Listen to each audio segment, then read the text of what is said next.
Alors, dans cette capsule vidéo, je vais expliquer comment réaliser l'exercice Erasure, qui concerne essentiellement des formatages de paragraphes, des bordures, d'insertion d'arrière-plan et aussi des modifications de textes existants. Donc, pour la première fois, tout d'abord, on va se faire une idée des consignes. Donc, on clique sur le lien correspondant aux consignes. Oui, alors je vais un petit peu améliorer les choses. Plutôt que de cliquer directement sur le lien, je vous conseille d'avoir toujours l'onglet du cours ouvert et de faire un clac sur donc le lien et de le faire ouvrir dans un nouvel onglet. Comme ça me permettra de switcher parfois au cours quand j'en ai besoin, par exemple pour avoir des fichiers de base. Donc effectivement, ça va être le cas parce que ici, pour la première fois, on va devoir aller chercher des fichiers de base. Donc, je vais voir un peu la tête que ça a. On changera la date évidemment, c'est pas très grave.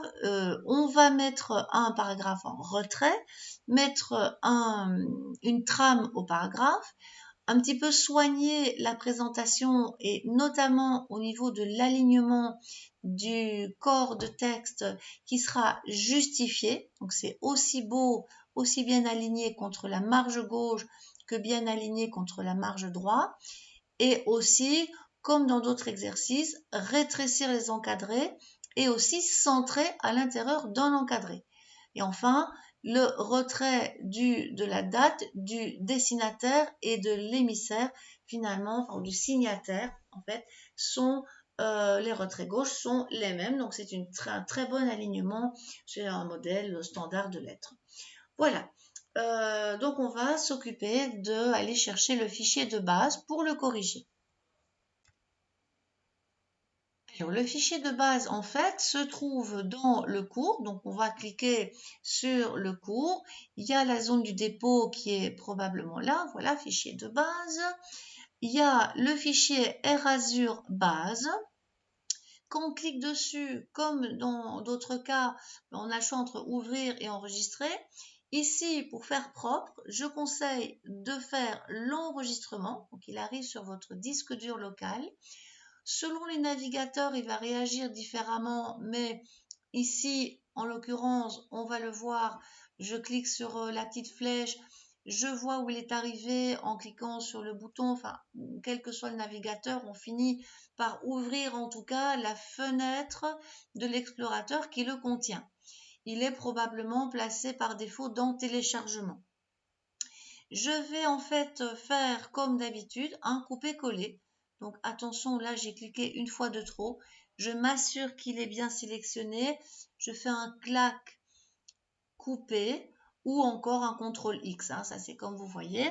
Normalement, la petite icône devient toute palote, ça veut dire que c'est bon. Et je conseille d'aller le mettre dans votre dossier préalablement créé qui s'appellerait exercice traitement de texte par exemple. Erasure base est installé, est arrivé dans votre disque dur, mais pour le faire ouvrir et par le traitement texte de votre choix, je conseille, bon ici pour la démo, je vais chaque fois le faire, comme ça on se le rappelle, mais je signale que si on choisit OnlyOffice avec ouvrir avec, c'est peut-être parce qu'on a plusieurs traitements de texte. Mais sinon, ben voilà, on peut décider une fois pour toutes si on va cliquer sur choisir une autre application et qu'on le fait, on décide que par exemple OnlyOffice c'est vraiment celui qu'on veut utiliser tout le temps. Alors dans ce cas, je rappelle qu'on peut dire toujours utiliser cette application pour ouvrir les fichiers docx. Limite ici, je le ferai comme ça pour les autres exercices, je n'aurai plus le problème et je suppose que ça va peu à peu s'ancrer dans vos pratiques. Voilà, voilà. Donc, il va bien s'ouvrir, Erasure. Je vais aller en profiter pour fermer le fichier précédent. Donc, Erasure base est en train de s'ouvrir. Je vais en profiter aussi pour aller réafficher la consigne. Parce que évidemment le but c'est que ça doit ressembler à ça.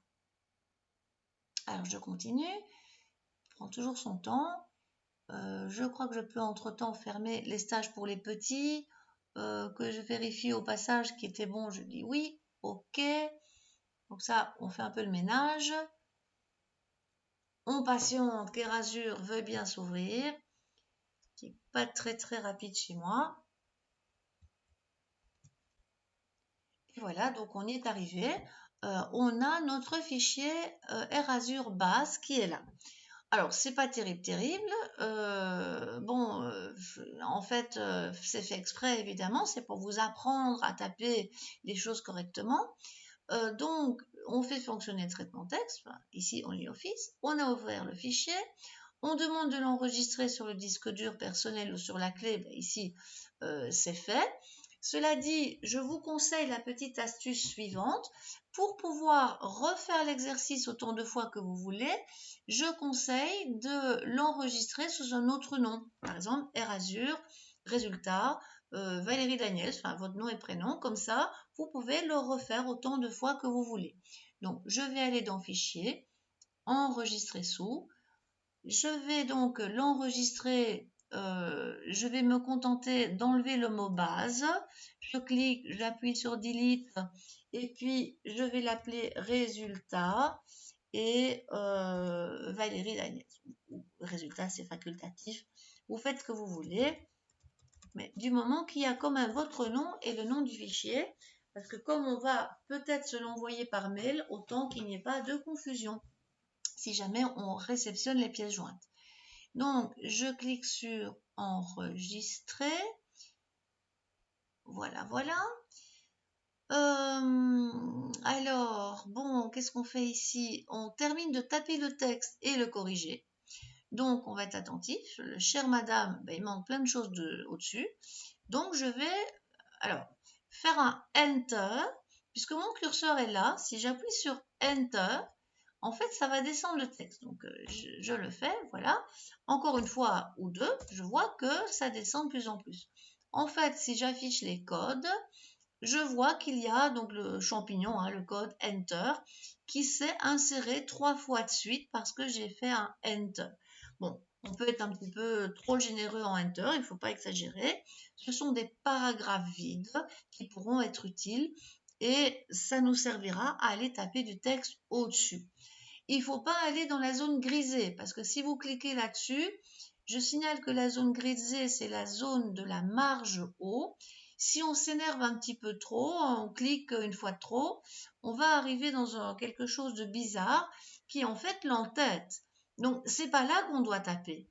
Donc, quand on voit qu'on a cet affichage-là, ça ne va pas. Il faut double-cliquer dans le texte, s'assurer qu'on est bien là où il faut, peut-être agrandir un petit peu à la largeur, ajuster, ou zoomer un peu plus parce qu'on ne voit pas très clair, en tout cas moi. Et là, je peux taper. Alors, je vais taper la date du jour, tout simplement, là au-dessus, donc ici, aujourd'hui, on est le 21 avril, donc je vais taper le 21 avril 2020. On verra à l'occasion qu'on peut insérer des champs automatiques de ça, mais ici on fait comme ça. Voilà. Je vais, puisque j'avais été généreuse en quelques enter, voilà, je place mon curseur un petit peu plus bas, je laisse quand même au moins un ou deux enter et je tape. Là, si on se souvient des exercices passés, comme ça devrait être un paragraphe, ces 3 lignes de l'adresse et du nom de l'émissaire de la lettre devraient être un et un seul paragraphe. Donc, après le R de Tanner, je vais faire un Maj Enter. Donc, pour rappel, c'est la touche majuscule gardée enfoncée et puis un Enter qui fait qu'on voit apparaître ce symbole, ce code non imprimable. Il ne va pas s'imprimer, bien sûr. Alors, je continue à taper. Donc, place du commerce. Bon, ici, je mets des majuscules, mais ce n'est pas tout à fait bon en français. Normalement, je pense qu'on